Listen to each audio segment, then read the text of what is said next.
Okay, I know this is a very weird lighting and stuff, but I just want to talk to you guys about something. I'm going to speak to you guys for a while. The thing is, oh shit, okay, yeah. The thing is, I'm going to Bangalore right now, yeah. I'm going to go to Bangalore and I'm traveling alone. My dad got me the tickets and I'm traveling alone. I'm on the train. It'll take me a while to reach there. I was sleeping, but I woke up now and I was on call with MD. I was talking to Michael and stuff. A lot of things have been happening right now in my life, but keeping all of that aside, I thought of just shifting my mind to something new, and that's just vlogging. So remember how 1 year ago I started this series called Deep Lifing with Lirit, so where we talk about deep things and stuff like that. It's just a thing on this channel, right? I'm really sorry for this lighting, by the way. If it's bothering you, I'm really sorry, but I'm trying my best, okay? This lighting makes me look kind of good in some sense, but it's calm, okay? Now, today's topic, I wanted to be focused on just the importance of moving out of your place to go somewhere new, okay? Now, the thing with moving is that, see, most of us, we have a lot of memories and stuff, a lot of people who are tied just down to a place, right? So if we are, let's say we are in place, let's say we are always residing in our hometown, there's a lot of memories attached to it. There's a lot of heartbreaks, a lot of experiences that you have had, trauma, everything that's associated with that place. Right now, the thing is, it's very obvious when you move from that place to somewhere else, you kind of leave all these memories behind, even though that you're carrying it with you, you're consciously carrying it with you, but then you're not literally carrying it with you. It's when you see the things that's there in your previous hometown or previous place, wherever you were, that you get reminded of the things that happened to you and stuff, and it keeps coming back at you, right? Now, the thing is, when you move to a new place, all of these things are not there, and you get to make newer experiences, new memories and stuff like that. So the thing is, the reason why I'm bringing this up right now is because if you're going through a hard time, if you're going through something in your life right now where it's just a lot on you and stuff, and you're going through a lot of things, maybe it could be a heartbreak, maybe it could be a trauma, maybe it could be a loss of somebody, maybe it could be that anything could have been happening in your life, right? Life has a lot of problems and stuff. Everyone goes through a lot of problems, everyone goes through a lot of things. I don't know what it could be that you're going through, but then if you have a vacation, if you have leave, and if you have some amount of money, or even not even money, let's say if you could stay at someone else's place for a while, just not in your hometown, go for it. You're gonna feel much better, trust me with this. The thing is, you move to this new place and you're by yourself, so you have to figure out a lot of things. That basically is more experience. So the things that's slowing you down, which is your previous experience, right? If you're broken up with the person, it's memories of that person. It's the good times and all of those things just keep coming up, and you just can't move on and stuff. Now, when you move to a new place, right, you're kind of leaving all of these things back there, and you're experiencing new things, new people, newer everything else. You're figuring out things. There's a lot of things to experience for you, and as you do more of it, what happens is that you're learning new things, and the best way to unlearn old things is by learning new things and opening your mind to newer perspectives and stuff. And that's what happens when you travel to a new place, when you move to a new place. Now, I know that this deep lifing session is it's going to be quite short, actually. It's not going to be that long, but I'm still going to keep saying it. I don't know if this is going to be an ironic statement or if it's going to be a funny statement, because I don't know how long this rant session or yap session is going to go about. But I was just yeah, because whenever I've had bad memories associated with a place and I've moved from there to some other place, this is why I love traveling so much, because it's like a relief, it's like a break from the usual, and I feel much better about my life and just everything else. And I love to visit new places and experience new cultures. Not even, okay, honestly bro, I don't know what cultures, but I like to go to new places and experience people, places, maybe even histories, and just observe, look around and stuff. I feel like it genuinely helps me to be a better person as well. And at the same time, that's what you guys could go and do it as well too, One thing which I can guarantee you is that moving to a new place, especially after you've broken up with somebody, now this is not coming from any personal whatever, okay? This is genuine advice. I'm firm that this would help you. The best way to move on from someone would be to move from a place to another place. And now with that also comes a lot of other things which this video is not basically dedicated to, but focusing on what went wrong, what you could have done right and stuff like that.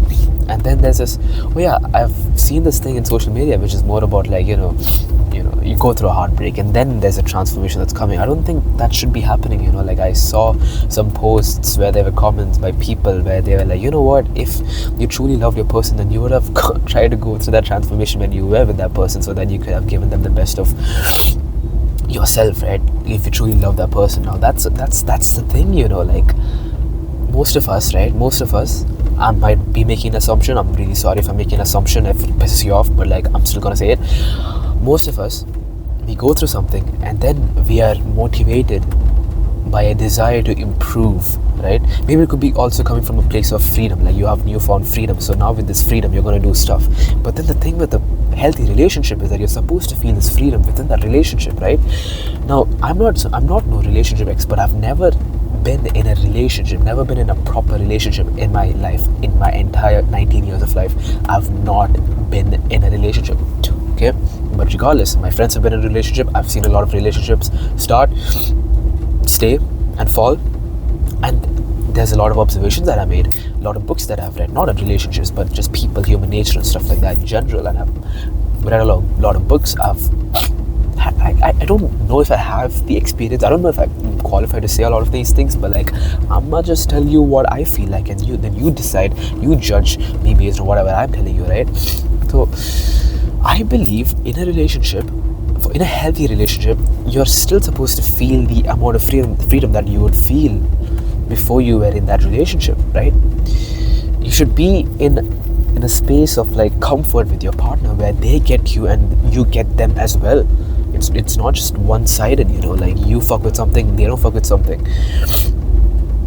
Like you gotta figure it out together, it should be two people with equal intent. Now the thing with that is consistency, bro. Some people in the beginning, they'll say things like, you know what, I'm gonna fight for it, I'm gonna work for it, I'm gonna do this and that and this and that and that, they'll be reassuring us of how that it goes both ways. And then if something falls apart, they're gonna come up to you and speak to you about it. They're gonna discuss, it's all gonna be okay. That's what they tell you, right? That's what they tell you. But then what hurts the most for a lot of us is that they don't stick to their words with time. With time, they fail to abide by their own words. And now, as a result of not abiding by their own words, it's like what? They basically lied to us. And then that's what pisses us off the most, especially when it comes to breakups and stuff. It's like you confront them about the things that they promised you, and then they're like, they don't abide by it, and they admit to the fact that they have not done it and stuff, and then you just feel very betrayed, and the way you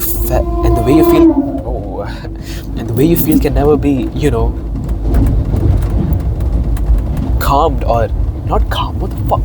The way you feel just cannot be dealt with in a way that you just can't feel that way anymore.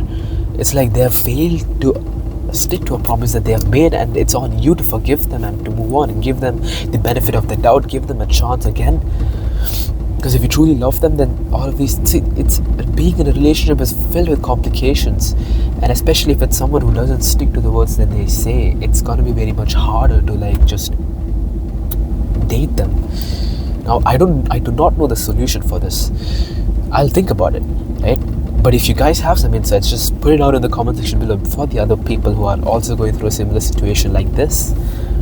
Maybe you gotta put yourself in their shoes. Maybe you think about how it would be that, let's say your case, you promise someone that you're gonna be consistent throughout with the way, let's say you're gonna always communicate whenever you feel like shit, whenever you feel like they did something wrong. But then there was one instance very late in the relationship, like maybe months later or weeks later into the relationship, where you're like, you feel like shit, but you didn't communicate, and that led to problems. And then she's asking you like questions like, hey, but initially you said that you would do this, but then you didn't do it now.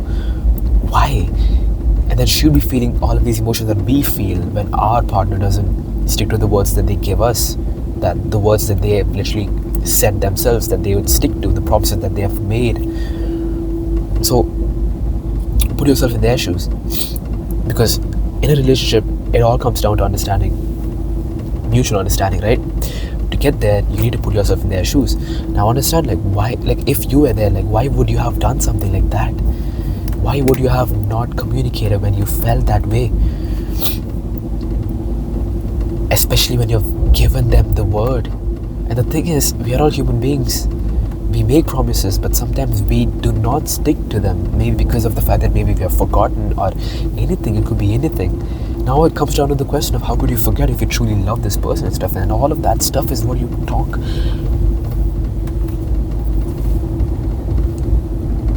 with the other person and discuss and come to a conclusion with. Now, me personally, right, this is where I find a block, or like just basically a block in how much I know about relationships. So other people who know about relationships, who have been in one, please feel free to teach me new things as to like how do you deal with people or your girl or your guy when they have not stuck up to a promise that they have made. Like, how would you feel, and how do you deal with emotions like, oh, if they wanted to, they would? And how would you feel if like, despite them promising that it would not happen again, they still do it again and stuff?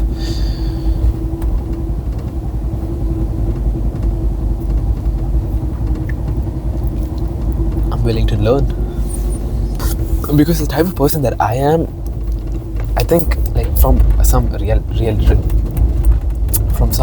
reflection, I've come down to the conclusion that I'm someone who kind of holds things against the other person, and not in a very negative sense, but like if they've done something, I kind of hold it against them in a way that, I don't forget it. I'm like, oh, they've done it sometime, like regardless of the change, they have once done it, so they are that type of person, and it could be very hypocritical of me, and it is, but that's the way I am, and I hold it against them, and it's like, it's bad sometimes, and I'm still working my way through it, right? I'm working my way through it. It comes down to ego as well. Like, okay,